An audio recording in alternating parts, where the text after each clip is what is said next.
गांव में चाउमीन का चलन अभी अच्छे से नहीं आया था, लेकिन सुरेश शहर से चाउमीन बनाना सीख कर गाँव में ठेला लगाता है। अरे ये केचुआ है क्या भैया? कैसे खाया जाता है? अरे नहीं नहीं, ये चाउमीन है। चाउमीन शहर में खाया जाता है। कितने की दे रहे हो सुरेश? 10 रुपए की प्लेट भरकर। तभी वहां शहर से पढ़ा एक लड़का आता है। जरा एक प्लेट चाउमीन तो देना। सुरेश उसे चाउमीन देता है। उसे चाउमीन खाता देख गांव वाले भी उससे चाउमीन ले लेते हैं और खाने लगते हैं। अरे वाह सुरेश भैया, कमाल की बनाए हो। 2 प्लेट मेरे बच्चों के लिए भी पैक कर दो। बस फिर क्या था, सुरेश का ठेला लगता है और चाउमीन खरीदने वालों की लाइन लग जाती है। तभी वहां से गांव का साहूकार होकर गुजरता है। और ये क्या भीड़ लगी है? लगता है झगड़ा हो गया है गांव में। चलूं ना अभी तो मजे ले लूं। अरे कहाँ है, इतनी भीड़ लगी है यहाँ? लड़ाई हो गई है क्या? अरे साहूकार साहब, ना कोई लड़ाई ना हुई है। ये तो सुरेश की दुकान है चाउमीन की। हम लोग चाउमीन खाने आए हैं, आप भी खाइए ना। साहूकार चाउमीन खाता है और सुरेश की तरफ देखता है, जो सारे दिन के पैसे गिन रहा होता है। अरे सुरेश, क्या लागत है इस काम की?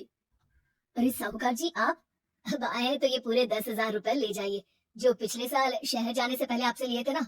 लागत तो क्या कहे, जो आपने दिया था उसी में सीखा भी है और दुकान भी खोल ली। अरे पैसे इतने जल्दी क्या जरूरत थी? कैसे जरूरत नहीं थी साहूकार जी, इतना मोटा ब्याज कहाँ से भरते। साहूकार को अब सुरेश की दुकान को हड़पने की लालच आ जाती है। मामा करते ये सारे दिन में 500 रुपए कमा ही लेता है। अरे गांव में ये ऐसे ही कमाता रहा तो कहीं ब्याज का काम ना शुरू कर दे। अरे भैया, कोई ना कोई जुगाड़ तो करना पड़ेगा। अब साहूकार घर आ जाता है और अपनी बीवी को सारी बात बताता है। हाँ जी, ये तो मैंने भी सुना है कि सुरेश के हाथ की चाउमीन नहीं खाई तो कुछ नहीं खाया। अरे हाँ, सही ही कहते हैं। मैं भी खा कर ही आ रहा हूँ।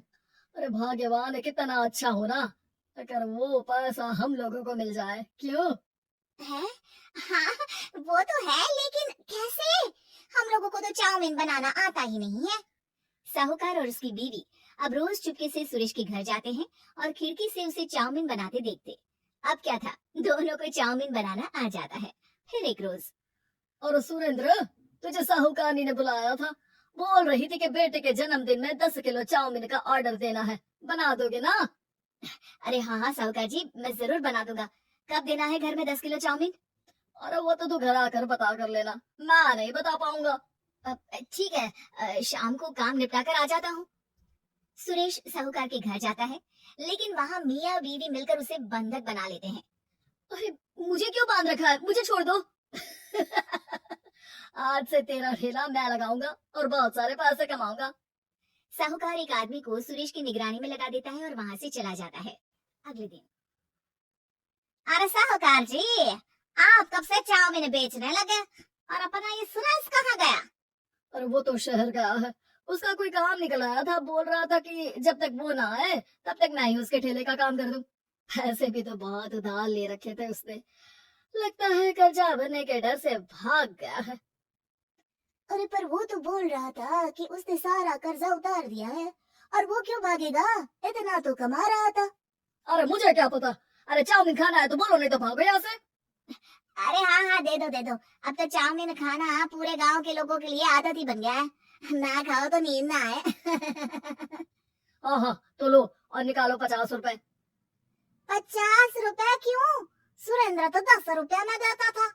अरे वो पागल था, मैं थोड़ी ना हूँ। गांव वाले, जिनको चाउमीन की लत लग गई थी, वो करते भी क्या? दे दो और ये लो 50 रुपए। लेकिन फिर साहूकार उन लोगों को प्लेट में थोड़ी सी चाउमीन रख देता है।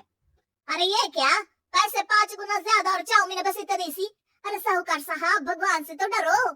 बस फिर क्या था, साहूकार की मन मर्जी चलने लग जाती है और गांव वाले करते भी क्या। एक रोज, मुझे तो लगता है कि सुरेश को साहूकार ने मार डाला होगा, क्योंकि उसका काम इतना अच्छा चल रहा था। फिर वो क्यों जाता, और वो भी साहूकार के हवाले दुकान करके? ना बाबा ना।